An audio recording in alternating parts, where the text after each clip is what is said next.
Right. ఇన్నేళ్ల స్వతంత్ర భారతదేశంలో ఇప్పటికి కూడా బీసీలు చైతన్యం కాకపోవడానికి కారణాలు ఏమై ఉండొచ్చు? ఏముండదు. అవేర్నెస్ లేకపోవడం ఒకటి, అవేర్నెస్ చేసే నాయకత్వం లేకపోవడం ఒకటి. ఇప్పుడు నాయకులందరూ కూడా పొద్దుగురు తెరకక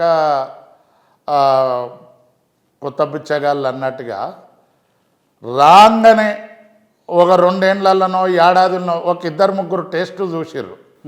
ఏం టేస్ట్ అంటే రేవంత్ రెడ్డి గారు వచ్చారు. పాపం ఆయన అనతి కాలంలో అదృష్టం ఆయనది. జడ్పీటీసీకి వెళ్ళి, ఎమ్మెల్సీకి వెళ్ళి, ఎమ్మెల్యేకి వెళ్ళి, ఎంపీకి వెళ్ళి ముఖ్యమంత్రి అయిపోయాడు. ఇలా సొంతంగా కానివ్వండి, కాంగ్రెస్ పార్టీలో కానివ్వండి, కాంగ్రెస్ పార్టీలో కూడా 40 ఏళ్ళు పనిచేసిన రెడ్డిలు ఏం లేకుండా గోడలు గెక్కుతారు. ఇవాళ రేవంత్ రెడ్డి గారు రెడ్డి అనే కాదు, ఏదనే కాదు.